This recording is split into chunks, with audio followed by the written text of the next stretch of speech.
So with the rumors that Starkiller could be getting brought into Star Wars canon, I think it's only fitting to talk about one of the most overpowered characters in all of Star Wars. Galen Marek lived on Kashyyyk with his father, who was a Jedi, and began training his son at a very young age. But one day, when Vader would be sent to Kashyyyk, he would sense a strong presence in the Force, leading him straight to Galen. His father tried to stand up to the Dark Lord, but he was no match, even questioning him on who is his master, not knowing that the boy was the one who was so strong with the Force. Vader would then take the child under his wing, helping him reach his untapped potential, while of course training him in the ways of the dark side. This is around the same time he would begin to go by the name Starkiller. Now that you know a bit about him, I want to get into the whats and whys that make him able to keep that title of the most overpowered character in Star Wars. So during his training with Darth Vader, he would begin to learn the basics of lightsaber dueling, which he quickly mastered, then leading him to adopt a dual-wield fighting style. But he would never really be looked at as the best duelist in the galaxy, as he focused more on using the Force to push him to new heights. Like in most situations when a lightsaber was needed, he would be using his hate to empower his blades, making them burn even hotter than a normal lightsaber.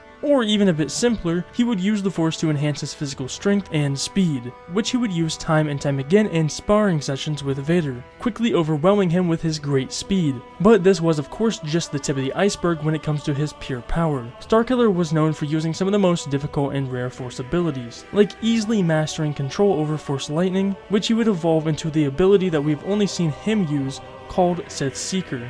It required him to conjure mass amounts of Sith lightning that he would radiate through his body, until the energy would become even too much for him to control, exploding outwards, completely disintegrating anyone in its path. This of course took a great amount of energy out of him, which is why he only used it on occasion. This though would still not be the limit of his Force abilities, as we have seen one of the most limit-breaking moments in Star Wars, where he would push himself to near death. The moment I'm referring to is when Starkiller pulls a whole Star Destroyer down from the sky, which is something that Palpatine himself probably wouldn't even attempt. Obviously this did not go unnoticed by Sidious, and he would instruct Starkiller to complete his final task, killing his own master Darth Vader, and taking his place alongside of Sidious, who was always keen on having the most powerful at his side. Now, in the game, this would play out one of two ways. One, you would do as he asked, fighting Darth Vader, eventually overwhelming and killing him. Or two, you would try to turn on Sidious, which would lead to the death of Starkiller, that would go on to inspire the rebels to give everything they got into stopping the Empire. Now, I want to talk about my thoughts about him potentially being brought into canon by Disney,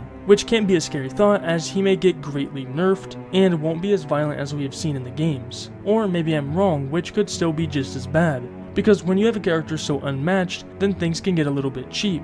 Like in Marvel, how they would just bring their number 1 in when they need any quick help.